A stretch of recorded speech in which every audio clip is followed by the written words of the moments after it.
Good morning students. मैंने भी पिछली वीडियो में आपको बताया था कि लद्दाख में कैसा कल्चर है, किस तरह का क्लाइमेट है, कैसा जोग्राफिकल एरिया है, ठीक है। और इसमें हमने बताना है आपको कि केरला में किस टाइप की चीज़ें हैं, केरला में कैसा टेम्परेचर है, कैसा वहाँ पे एटमॉस्फेयर है, कौन कौन सी वहाँ पे ऑक्यूपेशन है, लोग जो करते हैं, किस किस तरह के काम करते हैं, किस किस तरह से एटमॉस्फेयर कैसा है, बारिश कितनी होती है, ये सब चीज़ें हम बताएंगे, ठीक है।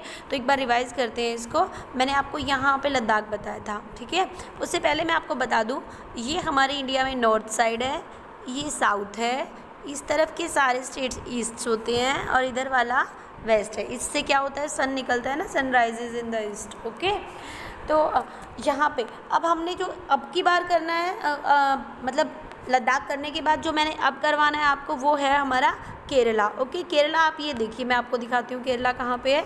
ये हमारा केरला है, ये आपको जो ये दिख रहा है ना, ये ग्रीन पोर्शन, ये केरला है, ओके। अब केरला और लद्दाख में सबसे बड़ा फ़र्क क्या है?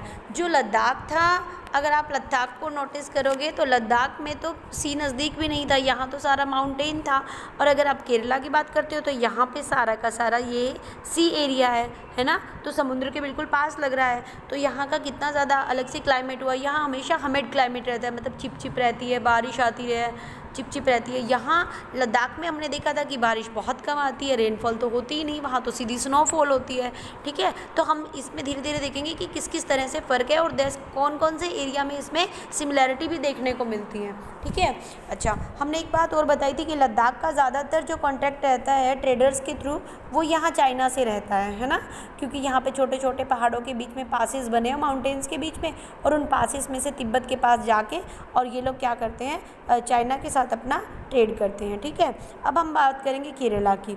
अब केरला जो है, इन्होंने कहा है Kerala is the state in south west corner of India. अब मैंने आपको बता दिया था ना, क्या बताया मैंने आपको बताया कि ये हमारा नॉर्थ है, ये हमारा ईस्ट है, ये हमारा साउथ है और ये हमारा वेस्ट है, ठीक है। तो केरला कहाँ पे है, देखो साउथ में है और वेस्ट में है, तो ये हमारा क्या है, साउथ वेस्ट का कॉर्नर है, ठीक है। उसके बाद वो कह रहे हैं सराउंडेड बाय द सी और वन साइड हिल, ठीक है। अब इसको भी ध्यान से देखिए, ये देखो, अगर हम देखते हैं कि ये जो केरला है, ये इस साइड में, तो इसके सारे में क्या है, एक मिनट, ये केरला है, ध्यान से देखना, और इसके इस साइड में आपको ये सारा सी है ना, सी है।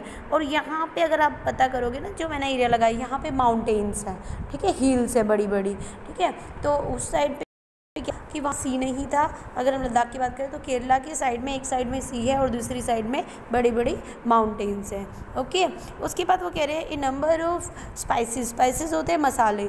यहाँ केरला में ना, क्योंकि पानी भी मिलता है, बारिश भी होती है, तो इसलिए कई सारे मसाले और वेजिटेशन होती है। मसाले कौन कौन से होते हैं यहाँ पे पीपर होता है। पीपर क्या होती है, काली मिर्च जो होती है छोटी सी, उसे बोलते हैं पीपर।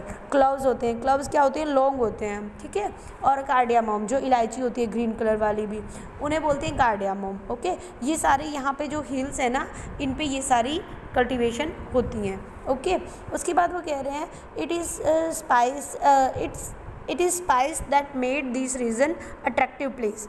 अब क्योंकि यहाँ पे मसाले होते थे और स्पाइस होते थे, पता है आपको, केरला को मसालों का शहर भी कहते हैं, ठीक है। तो ये जो सी रूट था, यानी यहाँ सी की तरफ से बहुत सारे ट्रेडर्स, अदर कंट्रीज़ के लोग भी जो हैं अपने यहाँ पे भारत में यहाँ से आते थे शिप्स वगैरह में, और मसाले लेने के लिए भारत में आते थे और ट्रेड करते थे मसालों का, ठीक है। बहुत अट्रैक्ट किया केरला को, आप कह सकते हो कि मसालों की वजह से केरला में बहुत आना जाना हुआ। देखिए इस मैप में भी मैं आपको केरला शो करती हूँ, ठीक है। देखो मैप में करेले जैसी शेप का जो होगा ना, वो केरला होगा, नीचे साउथ में बिल्कुल करेले जैसी शेप का है, ध्यान से देखो इसको। और यहाँ से सी पोर्ट होती थी और समुद्र का रास्ता होता था, इसीलिए सारे ट्रेडर्स यहाँ पे आते थे, क्या लेने के लिए, स्पाइसेस लेने के लिए, मसाले लेने के लिए, ठीक है। अच्छा, उसकी बात वो आपकी बुक में से मैं आपको करवाती हूँ। आपकी बुक में दे रखा है इसमें कि ये पोर्शन पढ़ते हैं हम लोग। इसमें कहा है Jews and Arab traders were first to come here. देखिए ज्यूज़ को कौन होते थे, जो इज़राइल है एक कंट्री का नाम आपने सुना, वहाँ पे ज़्यादातर जो ज्यूज़ धर्म को मानने वाले हैं, ज्यूइश लोग वहाँ पे ज़्यादा रहते हैं, ठीक है। वो वहाँ यहाँ पे केरला में सबसे पहले आए थे। और अरब ट्रेडर्स कौन है, सऊदी अरबिया के जो व्यापारी थे वो भी इसमें सबसे पहले आए थे केरला में बहुत सारी कम्युनिटी के लोग रहते थे, ठीक है। बहुत सारे आप कह सकते हो रिलीजन को मानने वाले, देखिए ज्यूज़ मानने वाले आ गए, क्रिश्चियन मानने वाले आ गए, अरब से आए हैं तो मुस्लिम धर्म को मानने वाले भी हैं, हिंदू भी हैं वहाँ पे, मैं अभी आगे बताऊँगी, बहुत सारे लोग आए थे वहाँ पे। तो सबसे पहले ज्यूज़ और अरब ट्रेडर्स वहाँ पे आए थे, क्या लेने के लिए, स्पाइसेस यानी मसाले लेने के लिए, ठीक है। एक इसके बाद नेक्स्ट दे रखा है the apostle of Christ. Apostle कौन होते हैं, जैसे गुरु के शिष्य होते हैं ना, यानी उसी की बातों को मानने वाले। तो भगवान जो उनके क्रिश्चियंस के जो गुरु थे क्रिस्ट, उनके शिष्य थे जो उनको मानने वाले थे, सेंट थॉमस, वो यहाँ पे आए थे, कहाँ पे, केरला में। और उन्होंने, ऐसा माना जाता है कि लगभग 200 ईयर्स पहले, ठीक है, 2000 ईयर्स पहले उन्होंने भारत में क्रिश्चियन धर्म की शुरुआत की थी। उन्होंने भारत के लोगों को क्रिश्चियन धर्म के बारे में बताया था। और यहाँ केरला में ही बहुत सारे क्रिश्चियंस लोग हैं जो उस टाइम जो सेंट थॉमस थे उनसे उनके इन्फ्लुएंस में आकर, उनके प्रभाव में आकर, उनकी बातों को मानकर इन्होंने क्या किया था, इस धर्म को अपनाया था, ठीक है, किसको, क्रिश्चियन धर्म को, ठीक है। Many Arab traders also came and settle down here. बहुत सारे अरब कंट्रीज़ यानी सऊदी अरब वगैरह से लोग यहाँ आए और यहाँ पे रहने लगे, ठीक है। उसके बाद वो कह रहे हैं इबन बबूता, हाँ ध्यान रखिएगा, बहुत फेमस नाम है इबन बबूता, ओके। इबन बबूता जो हैं वो मोरक्को है एक जगह अफ्रीका में, अफ्रीका कॉन्टिनेंट में मोरक्को एक जगह है, मोरक्को से आए थे इबन बबूता। और वो एक ट्रैवलर थे, ठीक है। वो मतलब एक कंट्री से दूसरी कंट्री में ट्रैवल करते रहते थे, ठीक है। और उन्होंने ट्रैवल करते हुए अपनी ट्रैवलॉग क्या होता है, एक ट्रैवल का अकाउंट होता है कि हम कहाँ कहाँ पे घूमे, हमने क्या क्या किया, किस तरह के लोगों से मिले। तो उन्होंने जो अपनी ट्रैवलॉग लिखी थी ना बेटा, उसमें लिखा था इंडिया में केरला के बारे में कि यहाँ पे मुस्लिम कम्युनिटी बड़े अच्छे से रहती है, बड़े रिस्पेक्टेड वे में रहती है, ठीक है, मुस्लिम कम्युनिटी के। तो हमने देख लिया कि अरब के लोग भी रहते थे यहाँ, ज्यूइश लोग भी रहते थे यहाँ पे, क्रिश्चियंस भी रहते थे यहाँ पे। और उसने, क्योंकि इबन बबूता ने मुस्लिम्स के बारे में लिखा है, इसका मतलब है कि यहाँ पे मुस्लिम्स भी रहते थे, ठीक है। उसके बाद आ रहा है हमारा, उसके बाद हम आगे पढ़ रहे हैं कि और कौन कौन यहाँ पे थे। यहाँ पे पुर्तगाली लोग भी आए थे, मतलब जो पुर्तगाल देश है वहाँ से भी यहाँ पे पुर्तगाली आए थे। आपने नाम भी सुना होगा कि सबसे पहले वास्को डी गामा जो भारत में आए थे वो पुर्तगाल से आए थे, ठीक है, पुर्तगाल जो देश है वहाँ से। और उन्होंने भारत में सी रूट को डिस्कवर किया था। सी रूट को डिस्कवर करने का मतलब है कि उन्होंने यहाँ से ये देखा था आते हुए, मतलब वो हर जगह घूमते थे, तो यहाँ सी में उनकी शिप्स घूम रही थी, तो उन्होंने देखा कि हम यहाँ भी हम एक देश है, भारत है, और मतलब एक देश है यहाँ पे, और बहुत सारे लोग रहते हैं और हमें उनसे भी अपना व्यापार करना चाहिए। तो वास्को डी गामा जो एक पोर्तुगीज़ थे जो पुर्तगाल से आए थे, वो भी यहाँ पे रहते थे, ठीक है, मतलब वो भी यहाँ पे आए थे। इसका मतलब ये आता है कि छोटे से केरला में बहुत सारे रिलीजन को मानने वाले लोग रहते थे। जैसे हिंदू तो यहाँ पे थे ही, क्योंकि ये हिंदुओं का आप कह सकते हो कि देश है, ठीक है। उसके बाद हमने देखा कि ज्यूइश लोग भी आए थे यहाँ पे, ठीक है,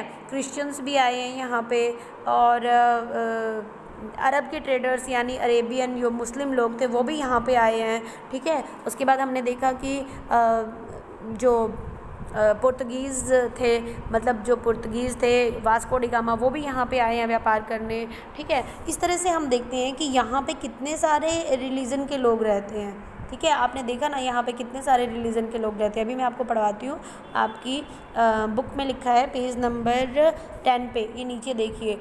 अच्छा, यहाँ का मेन काम क्या था, पहले हम यही पढ़ते हैं यहाँ पे किस किस रिलीजन के लोग थे। यहाँ पे जुडिज़म थे, इस्लामिक धर्म को मानने वाले थे, क्रिश्चियन धर्म को मानने वाले थे, हिंदू थे, और बुद्ध धर्म को मानने वाले भी लोग यहाँ पे थे, ठीक है। इतने सारे धर्म को मानने वाले लोग यहाँ पे रहते थे, ठीक है। उसके बाद वो कह रहे हैं the fishing net is used here look exactly यहाँ पे फ़िशिंग नट यूज़ होता था। फ़िशिंग मतलब यहाँ का मेन जो ऑक्यूपेशन था वो फ़िशिंग करना था, कि मछली पालना इनका मेन ऑक्यूपेशन था। और यहाँ पे लोग क्या करते थे कि जो अपन लोग जब वो करते हैं काइट्स उड़ाते हैं तो उसमें देखा ना कि धागा बड़ा टाइट होता है, तो हम कहते हैं कि ये चाइना का धागा है। तो वो जो फ़िशिंग नट में धागा यूज़ होता था वो भी चाइना का धागा होता था, उसे चीना वाला बोलते थे। ठीक है, चीना वाला मतलब चाइना से आया हुआ। तो इसका मतलब ये है कि सिर्फ लद्दाख डेजर्ट पे ही नहीं बल्कि इनके ऊपर भी, यानी यहाँ इतनी दूर केरला में भी उसका असर था। किसका? चाइना का इफ़ेक्ट देखने को मिलता था। ठीक है,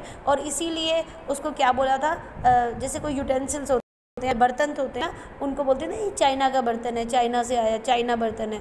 तो वही उसे चीना चट्टी बोलते थे, यानी चाइना का बर्तन होता था तो उसे चीना चट्टी बोला जाता था। ठीक है, यानी चीन से आया हुआ, लगभग चाइना चीन एक जैसा। Okay, the fertiliser land. अब यहाँ पे तो है ना, क्योंकि ज़मीन भी फर्टिलिटी होती है, काफ़ी अच्छी खेती होती है यहाँ पे। ठीक है, तो उसके बाद वो कह रहे हैं यहाँ पे राइस होती है और फ़िश यहाँ का मेन खाना है। फ़िश क्यों होती है? क्योंकि सी के नज़दीक है, इसीलिए यहाँ पे फ़िश मिलती है। राइस क्यों मिलता है? क्योंकि यहाँ बारिश भी होती है और पानी की अवेलेबिलिटी भी है, वाटर अवेलेबिलिटी है, इसलिए यहाँ पे राइस मिलता है। ठीक है, तो ये मैंने आपको बताया कि इसके बारे में, केरला के बारे में। नेक्स्ट वीडियो में मैं इनके आपको डिफरेंस करवाऊँगी। Okay, till then thank you.